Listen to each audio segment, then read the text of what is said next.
All right, welcome back. There's been something on my mind for the past couple of hours that I want to take like 5-10 minutes to talk about. Nothing too crazy. Now, I was driving through a red light, and it occurred to me that because there's a word that I was looking up not too long ago about dissonance and about how there's a disconnect in my life that I've been trying to put my finger on and figure out what's going on. Now, change. That's basically, I guess, the topic here, and putting it specifically, the Christian God is a God of change, and it fits well with his narrative of being a creator and having intimate knowledge of how things and people and situations work, and more importantly, what we need in order to move forward with our life. Just because things never are stationary, they never stay the same for too long, and even if it's for now or tomorrow, it may not even be the same in a year or two from now.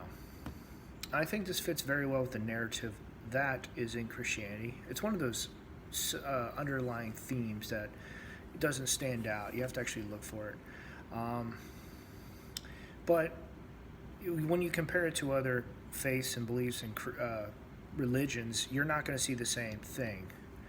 Now, since I am looking into Taoism or Taoism, I want to say that that's more of a collection of teachings talking about Tao and, that there is a creator presence, but it's not really about any entity, it's more about a direction, the way, so to speak, and outside of beliefs like that, there's usually an entity that is involved. At least one. There's probably more, but they don't really change. They usually stay the same. And it's just something of interest there that I want to note. That the Christian God is a God of change. Try to understand things that putting things together. We understand how to operate sodas, opening cans, and phones. We know how to work phones. Building them, that's a different matter entirely. I want to say that for the most part, lives and people and situations are, who knows how complex they are. Too complex. Putting them together in ways it's going to blow your mind. I know I can only get so far when I think about that stuff myself, but the thing is, the church never talks about change, and rightly so. I don't think people can handle it. I know for a fact that I struggle with it myself. I believe there are studies that tie the intelligence of an individual with the increased amount of fears that individual also has.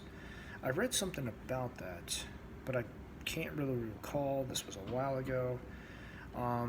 But I just remember that there was a correlation with the higher IQ, the higher intelligent these people are, the more fears they're likely to have. Because they're beyond our control, so to speak.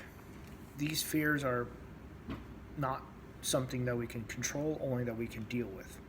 So I guess you can eliminate them. You could get control over parts that will, what's the word? You could spend time, money, energy, resources to actually keep these issues and problems locked down, even if you can't eliminate them, which is still fine. That's pretty much about it, really. Just something to think about here. 5 minutes long. Well, less than 5 minutes. It's just over 4 minutes long. And hopefully you'll just spend some time thinking about this, because it's not bad. It's a pretty good topic. I think it's a small topic, though. Nothing too crazy. Can't think of anything else? All right, until next time.